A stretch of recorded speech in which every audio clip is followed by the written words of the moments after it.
ആരാ മോളെ? സിത്താര മേഡം ആണ്.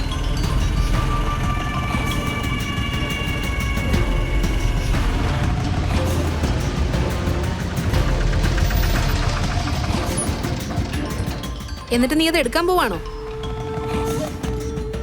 അവരോട് ഇനി സംസാരിക്കണ്ട മോളെ. അവരവരുടെ തനി സ്വഭാവം കാണിച്ചതല്ലേ. ഇതോടെ എല്ലാ ബന്ധവും അവസാനിപ്പിച്ചേക്കണം. ഇനി സിത്താര മാഡം എന്ന് വിളിച്ച് ബഹുമാനം കാണിക്കാൻ നിന്നാലുണ്ടല്ലോ ഞങ്ങളുടെയൊക്കെ സ്വഭാവം മാറും, പറഞ്ഞേക്കാം. നിങ്ങൾ എന്തിനാ ഇങ്ങനെയൊക്കെ പറയുന്നേ? സിത്താര മേഡം എന്ത് തെറ്റാ ചെയ്തേ? നീ എന്താ പൊട്ടിയാണോ? ഇന്നത്തെ വിവാഹ നിശ്ചയത്തിലേക്ക് എന്തു പറഞ്ഞാ അവര് നിന്നെ കൊണ്ടാക്കിയത്? ഞങ്ങള് പറഞ്ഞപ്പോഴല്ലേ ഓഡിറ്റോറിയത്തിൽ എന്താ നടക്കുന്നതെന്ന് നീ അറിഞ്ഞത്. നീ പറയുന്നത് പോലെ നിന്നോട് അവർക്ക് അത്രയ്ക്ക് സ്നേഹമായിരുന്നെങ്കിലേ അത് നിന്നോട് തുറന്നു പറയായിരുന്നല്ലോ. എന്റെ മോളെ, നീ ഒരാളെ വിശ്വസിച്ച അതിൽ നിന്ന് ഇറങ്ങി മാറാൻ കുറെ ബുദ്ധിമുട്ടാ. പക്ഷെ ഇവരുണ്ടല്ലോ, ഈ സിത്താര മാം, അവര് ഗാഥയെ കൊണ്ട് ഈ വിവാഹത്തിന് സമ്മതിപ്പിച്ചതിന്റെ കാര്യം എന്താ? ചതിയല്ലേ? നിന്നെ കീഴ്പ്പെടുത്താമെന്നുള്ള വിശ്വാസമല്ലേ?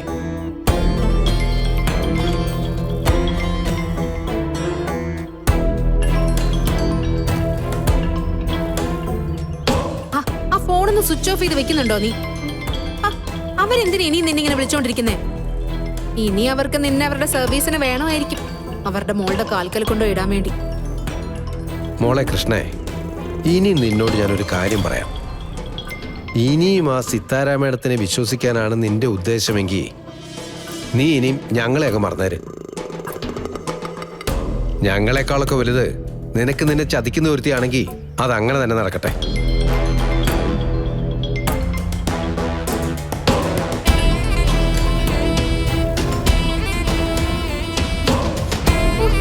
വേറൊരു പണിയുമില്ല, ഇങ്ങനെ വിളിച്ചുകൊണ്ടിരിക്കുക. ചിലപ്പോഴേ ശ്രീനിവാസൻ സാറ് പോലീസ് സ്റ്റേഷനിൽ കിടക്കുന്നത് അറിഞ്ഞിട്ടുണ്ടാകും. അത് ആഘോഷിക്കാനുള്ള വിളിയായിരിക്കും.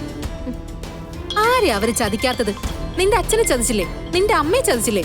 പിന്നെ നിന്നെ ചതിച്ചില്ലേ? ഓ, സിത്താര മാഡം പാവമാണത്ര. ഇനി ഞാൻ വിളിക്കുന്നില്ല. ഇങ്ങോട്ട് വിളിച്ചാ ഞാൻ എടുക്കുന്നുമില്ല. നമുക്ക് പോവാം.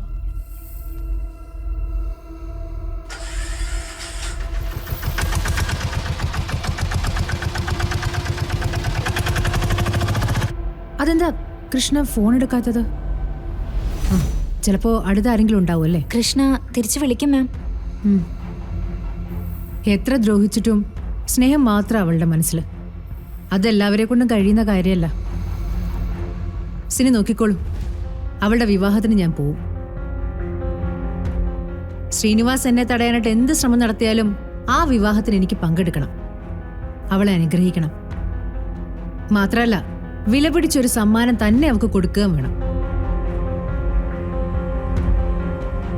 സിത്താര ശ്രീനിവാസിന് ഒരാളോട് കടം ബാക്കിയുണ്ടെങ്കിൽ അത് അവളോട് മാത്രമാണ്.